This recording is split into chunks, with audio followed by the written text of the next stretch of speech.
All right, we're on problem number 3, Simpson's rule now.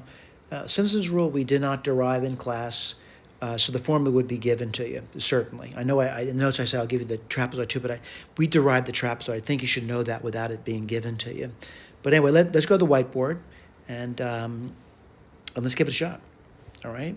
So remember, I said I would give it to you. So what I want to do is I want to write it down for you. So we're doing problem number 3, and before I do that, I want to write down what Simpson's rule looks like. And it looks like this over here. And I keep doing that. There's an interval a to b. I got a function on it that's defined in the interval, continuous on the interval. And then they say, oh, if you're going to approximate this, using, and n's got to be even, by the way, it would be a really easy thing to write down. And it's going to be b minus a over 3n times f of a, and then it's got this repeating pattern. 4 times f of c1, then 2 times f of c2. Again, we'll write the formula down for that as well. It should be somewhat familiar to you. And the pattern keeps repeating 4, 2, 4, 2, 4, 2, 4, 2, but it stops at 4.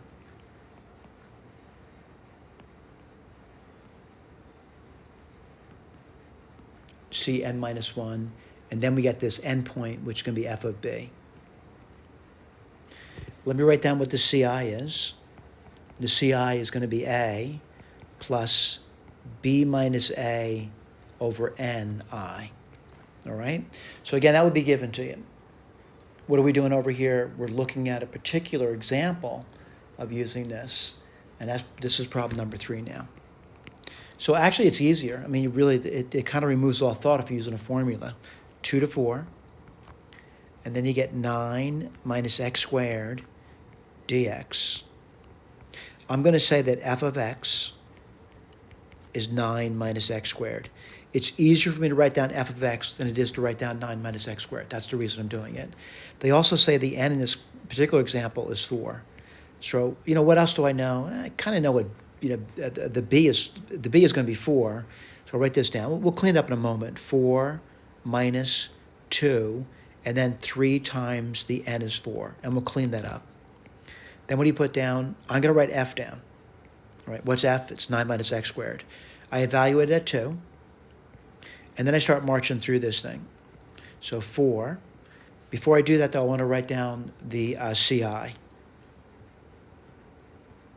The CI is going to be a, that's 2, plus the b minus a, that's going to be 4 minus 2, over the n is 4. We'll clean this up too, by the way, I. So what is this going to be equal to? 2 plus 1/2 of an I. I'm going to clean it up further because it makes it easier for me to compute the numbers when I'm doing this. So what do you get? 2, it's going to be 4 plus I. All right, relatively simple. So it's going to be, let's see, C1, right? So F, what's C1? Well, it's going to be 5/2. All right, I'll write that down. That's I is 1, by the way. Then 2 times F. C2 would be 4 plus 2, which is 6. 6 divided by 2 is 3. Yeah. Then what do you get?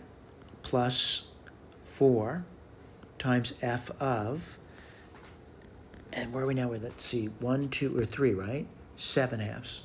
I'll put that down. Now, I hope you realize if I do one more, I'm at the end. And what do I mean by that? If I go to, I did 1, I did 2, I did 3, I'm doing 4 now.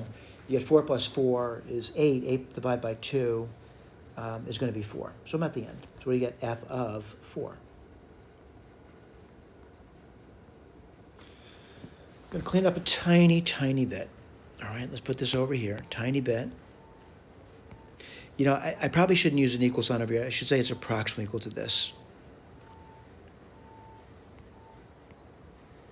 Approximately. 4 minus 2 is 2. 2 divided by 12 is going to be 1/6. I'm cleaning this up, by the way. f of 2 for f of 5/2. I'm going to write a decimal down now, 2.5, plus 2 times f of 3. We'll look at the key after we do this, by the way. Plus 4 f of 3.5 plus f of 4. Put a box in that. Get my little red pen out. See if we got the same answer. Whoops, I didn't mean to do that. I'm seeing the 1/6. F of 2, 4 times f of 2.5, 2 times f of 3, 4 times f of 3.5, and f of 4. We also do the approximation there. We actually do the computation. Thank you.